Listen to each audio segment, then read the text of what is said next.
నమస్కారం. ఆర్బీసీ ఆధ్యాత్మిక ప్రేక్షకులకి మనం దత్తాత్రేయుల వారికి సంబంధించిన గురు చరిత్రని మనం గత కొన్ని రోజుల నుంచి తెలుసుకుంటున్నాం. అలాగే దానిలో భాగంగా జ్ఞానకాండంలో మనం తెలుసుకునేటువంటి అతి ముఖ్య విషయాల్లో సిద్ధపురుషుడు నామధారకుడికి తెలియచేస్తున్నటువంటి శ్రీహరి దశావతారాలు దాల్చడం అనేటువంటి విషయం మనం తెలుసుకున్నాం. దానిలో అంతర్భాగంగా దత్తాత్రేయ స్వామి వారి యొక్క అవతారం గురించి ఈరోజు మనం తెలుసుకోబోతున్నాం. శ్రీ గురుదత్త, జయ గురుదత్త. కాబట్టి ఆ సృష్టి ఎలా మొదలైనటువంటి విషయాల దగ్గర నుంచి దత్తాత్రేయుల వారి అవతారం ఎలా వచ్చిందనేటువంటి విషయాన్ని మనం తెలుసుకుందాం. మున్ను సృష్టికి పూర్వం ఆదినారాయణుడు జలరాశి యందు పవళించి ఉండెను. ఒక మహావిష్ణువు ఒక మర్రి ఆకు మీద పవళించి ఉన్నాడు ఆదినారాయణుడు. కరారవిందేన పదారవిందం ముఖారవిందేన వినివేశయంతం వటస్య పత్రస్య పుటేశయానం బాలం ముకుందం మనసా స్మరామి. ఎలా పడుకున్నాడట విష్ణువు? ఒక చిన్న ఆకు మీద, మర్రి ఆకు మీద ఆ కుడికాలు బొటనవేలును ఇట్లా రెండు చేతులతో పట్టుకుని కాలి బొటనవేలు ఇలా నోట్లో పెట్టుకుని ఉన్నాడు. అలాంటి ఆదినారాయణ స్వామి పవళించి ఉన్నప్పుడు ఆ స్వామి అమ్మవారి యొక్క నామ పారాయణము చేత పెద్దగా పెరిగి ఆయన నాభిలోంచి బ్రహ్మ ఉద్భవించటం జరిగింది. దానికి ముందర కమలము పువ్వు, దానికి ముందర తామర కాడ. అంటే విష్ణువు యొక్క నాభిలోంచి మొట్టమొదటి కాడకి పువ్వు, పువ్వులోంచి బ్రహ్మదేవుడు విధాత తన తపోనిష్టను వహించి సృష్టి నలుపుటకు ఉపక్రమించను. ఇక బ్రహ్మదేవుడు సృష్టిని చెయ్యాలని తొలుత సనక సనందాద సనత్కుమార సంజాతలను సృష్టించి వారిని సృష్టి వ్యవహారం చేయమని చెప్పగా వారు దానికి అంగీకరించకపోవడంతో ఒక్కసారి బ్రహ్మదేవుడికి కొంచెం కోపం కలగటం చేత ఈ రెండు కనుబొమ్మల మధ్య నుంచి రుద్రుడు ఉద్భవించాడు ఆ కోపంలో. ఆ విధంగా రుద్రుడు కోపావేశమైన కనుబొమ్మల ముడిపడినట్లుగా మనం చూడండి, కోపం వచ్చినప్పుడు ఏంటని ఇలా సీరియస్గా చూసినప్పుడు కనుబొమ్మల దగ్గరగా వచ్చేస్తాయి. ఆ కనుబొమ్మల మధ్యలోంచి మనకి శివుడు రుద్రావతారం ఉద్భవించింది. అందుకని మనం అక్కడనే బొట్టు పెట్టుకునేది ఆజ్ఞాచక్రము అని అంటాం మనం దాన్ని. తదుపరి బ్రహ్మదేవుడు సృష్టి ఆ క్రమంలో ఆలోచన చేసి తన శరీరం నుండి 10 మందిని పుట్టించాడు. బ్రహ్మదేవుడు బొటనవేలి నుండి దక్షుడు, ఊరువు నుండి అంటే తొడ నుండి నారదుడు, నాభి నుండి పులహుడు, చెవుల నుండి పులస్త్యుడు, చర్మము నుండి భృగువు, చేతి నుండి క్రతువు, ముఖము నుండి అంగీరసుడు, ప్రాణము వలన వశిష్ఠుడు, మనసు వలన మరీచుడు, కనుల నుండి అత్రియు. ఎక్కడి నుంచి అండి? కనుల నుంచి అత్రి మహర్షి. ఇప్పుడు దత్తాత్రేయ అవతారానికి అత్రి మహర్షి ఎక్కడి నుంచి ఉద్భవించాడో మీకు అర్థమై ఉంటుంది. మళ్ళీ ఒక్కసారి చెప్తున్నాను. బ్రహ్మదేవుడు సృష్టి విషయమై ఆలోచన చేసి తన శరీరము నుండి 10 మందిని పుట్టించాడు.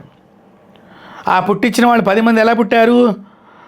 బొటనవేలు నుండి పుట్టినటువంటి వాళ్ళు దక్షుడు, ఊరువు నుండి తొడల నుంచి నారదుడు, నాభి నుండి పులహుడు, చెవుల నుండి పులస్త్యుడు, చర్మము నుండి భృగువు, చేతి నుండి క్రతువు, ముఖము నుండి అంగీరసుడు, ప్రాణము వలన వశిష్ఠుడు, మనసు వలన మరీచుడు, కన్నుల నుండి అత్రి మహర్షి. ప్రజా సృష్టికి గాను బ్రహ్మదేవుడు ప్రజాపతులను సృష్టించాడు. వారిలో కర్దమ ప్రజాపతి ఒకరు. బ్రహ్మదేవుని ఛాయ నుండి జన్మించాడు. బ్రహ్మదేవుడి యొక్క ఛాయ అంటే నీడ నుంచి వచ్చాడటండి కర్దమ ప్రజాపతి. ఆ కర్దమ ప్రజాపతికి కర్దముడు సరస్వతీ నదీ తీరమున తపమున నుంచి మహావిష్ణువు సందర్శనము స్వయంభువు అనే మనువును సర్వం సహాచక్రమును పరిపాలించుచున్నాడు. ఆయనకు శతరూపి అని భార్య కలదు. ఆ దంపతులకు దేవహ్యుతి అని కూతురు కలదు. ఆ కన్య చక్కని చూడామణి. స్వయంభువను శతారూపి సమేతంగా వద్దకు వచ్చి దేవహూతిని వివాహం చేసుకొని అందులకు నీవు అంగీకరింపము, మీకు 9 మంది కుమార్తెలు కలుగుదురు. అంతేకాకు దేవహూతి గర్భమున నీకు నేను కుమారుడునై కపిల మహర్షి అనే పేరుతో విఖ్యాతి నొందుతాను అని చెప్పాను. ఆ విధముగా దేవహూతి కర్దమ ప్రజాపతి పెండ్లి ఆడెను. వారికి 9 మంది కుమార్తెలు ఉదయించిరి. దేవహూతి కర్దమ ప్రజాపతి 9 మంది పిల్లలు కలిగారు వారికి. ఆ బాలికలు పెరిగి పెద్దవారే ఆ కన్యక నవకమున వాళ్ళెవరు? కర్దమ ప్రజాపతి నలుగు ప్రేరణగా 9 మంది కుమారులు. కళను మరీచి మహర్షికి, అనసూయను అత్రికి, శ్రద్ధను అంగీరసునికి, ఆవిర్భువును పులస్యునికి, గతిని పులహునికి, క్రియను క్రతువునకు, ఖ్యాతిని భృగువునకు, అరుంధతిని వశిష్ఠునకు, శాంతిని అధర్వునకు ఇచ్చి వివాహం చేశాను. అంటే కర్దమ ప్రజాపతి యొక్క కుమార్తె అయినటువంటి అనసూయ ఇక్కడ బ్రహ్మదేవుడి యొక్క కళ్ళల్లోంచి వచ్చినటువంటి అత్రి మహర్షి గారిని వివాహం చేసుకున్నది. ఇప్పుడు వీళ్ళిద్దరికీ దత్తాత్రేయుడు జననం జరిగింది. కాబట్టి ఎక్కడెక్కడి నుంచి ఎలాగ క్రమము చూడండి, వంశక్రమము ఏ విధంగా వచ్చిందంటే ఆ విధంగా మనం తెలుసు. ఇవాళ మనం ఎంత అదృష్టవంతులం అంటే ఈ అధ్యాయం చదివేటప్పుడు మనం ఎంతమంది ఋషుల పేర్లు తెలుసుకున్నామండి, వాళ్ళు ఎక్కడి నుంచి పుట్టారో తెలుసుకున్నాము. అలాగే వారికి పిల్లలు, ఆడపిల్లల్ని ఎక్కడి నుంచి వచ్చారు, ఎలా వచ్చారనేటువంటి విషయము, పెళ్లి చేసుకుంటానికి ఆడపిల్లలు ఎలా వచ్చారనే విషయం తెలుసుకుని, ఇటు అమ్మల్ని తెలుసుకున్నాం, ఇటు మహర్షుల్ని తెలుసుకున్నాం. ఎంత గొప్ప అదృష్టమో మనం ఆలోచన చేయండి. ఒక పారాయణం చేస్తే పారాయణం లోపల ఎంతమంది గొప్ప గొప్ప వాళ్ళ పేర్లు, వాళ్ళ వంశక్రమం మనకు తెలుస్తుందో మీరు ఆలోచన చేయండి. బ్రహ్మమానస పుత్రుల్లో ఒకరు అత్రి మహామునికి మహాపతివ్రతి శిరోమణి అనసూయాదేవి భారీగా వచ్చింది. ఈ భారీగా వచ్చినటువంటి అనసూయ యొక్క పాతివ్రత్య మహిమ ఊరూరా అన్ని చోట్ల ఈవిడ పాతివ్రత్య మహిమ గొప్ప సూర్య ప్రభలాగా వెలుగొందిపోతోంది. దేవతాలోకము, ఇంద్రలోకము, మొత్తం ప్రతి లోకంలోనూ అనసూయ గురించే మాట్లాడుకుంటున్నారటండి. ఆమె చేస్తున్నటువంటి భర్త పాదాలకు పూజ మూలకంగా ఆ పాతివ్రత్య మహత్యము ఎన్ని లోకాలకి ఎగబాకింది. ఒక రకంగా చెప్పాలంటే ఎగబాకటం అంటే ఒక గోడని పట్టుకుని తీగ పాకితే, ఒక పందిరిని తీగ ఎలాగైతే పాకుతుందో అలా ఆ అనసూయాదేవి యొక్క పాతివ్రత్య మహిత్వము ఆ విధంగా లోకాలకి పాకేసింది. అలాంటి పాకినటువంటి అనసూయాదేవి పతిభక్తి పరాయణులై అత్రి మహాముని దేవదేవునిగా సేవిస్తున్నటువంటి సందర్భంలో ఈమె పాతివ్రత్య మహత్య బలం ఏమిటో తెలుసుకోవాలని బ్రహ్మ, విష్ణు, మహేశ్వరులు ముగ్గురు కూడా ఆవిడ దగ్గరికి రావటం, ఆవిడని భిక్ష అడగటము. ఆ భిక్షలో మళ్ళీ ఏ విధంగా అడిగారు, అప్పుడే పుట్టినటువంటి పసిపిల్లలుకి ఏది ఆహారం కావాలో ఆహారాన్ని అడగటము, అందున వస్త్రము లేకుండా కావాలని అడగటము. ఆవిడ ఒక్కసారి నిశ్చేష్టురాలైంది. ఈ బ్రహ్మ మామూలుగా వేషం మార్చుకుని వచ్చారేమో, వారు అతిథుల్లాగా వచ్చారేమో. ఆవిడ పాపం వంటంతా చేసి పెట్టింది. చక్కగా ఆవకాయ పచ్చడి, మాగాయ పచ్చడి మనం సమ్మర్లో ఎండాకాలంలో బాగా తింటుంటే, అలాగే అంత పాపం వచ్చిన అతిథులకి మంచిగా భోజనం పెట్టాలని అన్ని పిండి వంటలన్నీ సిద్ధం చేసింది. అమ్మా, మాకు అది కాదు కావాల్సింది. అప్పుడే పుట్టినటువంటి పిల్లవాడు ఏదైతే చనుబాలు తాగి వాడు కడుపు నింపుకుంటాడో అలాంటి ఆహారం కావాలనగానే ఆమె వెంటనే ఆ భర్త పాదాలను కడిగేటువంటి ఆ ప్లేట్ తీసుకొచ్చి వీళ్ళ ముగ్గురిని ఎత్తిన పెట్టంగానే మీరు పసిపాలలే ఉంటూ ఆవిడ పాలు పట్టించి ఆవిడ ఉయ్యాల్లోకి వేసి ఆడుస్తున్న సందర్భంలో ఈలోగా ఈ అత్రి గారు తపస్సు చేసుకుని ఇంటి లోపలికి వస్తున్న ఇవంతా చూసి వారు దివ్య దృష్టితో చూశారు.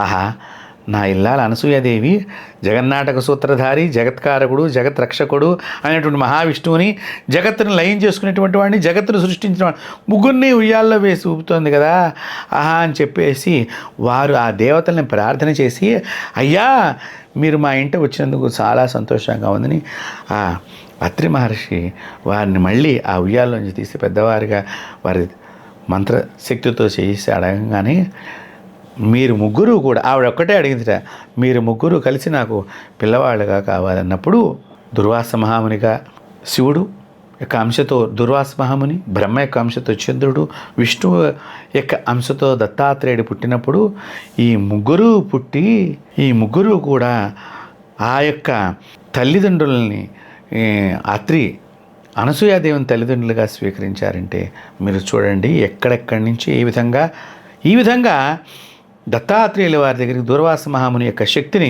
కొంత పెట్టేసి దుర్వాస మహాముని వెళ్ళిపోయారు. చంద్రుడి యొక్క శక్తిని, చంద్రప్రభను దత్తాత్రేయుల దగ్గర పెట్టేసి వెళ్ళిపోయారు చంద్రుడు. ముగ్గురు యొక్క శక్తిని కలిగి ఉన్నాడు కాబట్టి దత్తుడుగా వచ్చాడు కాబట్టి మహావిష్ణువు ఈ అత్రికి అనసూయాదేవికి దత్తాత్రేయుడు. దిగంబరాయ విద్మహే అత్రిపుత్రాయ ధీమహి తన్నో దత్త ప్రచోదయాత్. దిగంబరుడు, దిక్కులనే అంబరముగా కలిగిన, అంబరము అంటే వస్త్రం అండి, దిక్కులనే. అమ్మవారు ఏం చేసింది, అక్కడ అనసూయాదేవి మొత్తం దిక్కులకి కూడా ఒక వస్త్రం కట్టేసింది. దిగంబరుడు అంటే ఇది వస్త్రం లేనివాడని కాదు అర్థం, అక్కడ దిక్కులనే వస్త్రంలాగా కట్టుకున్నవాడు అని అర్థం.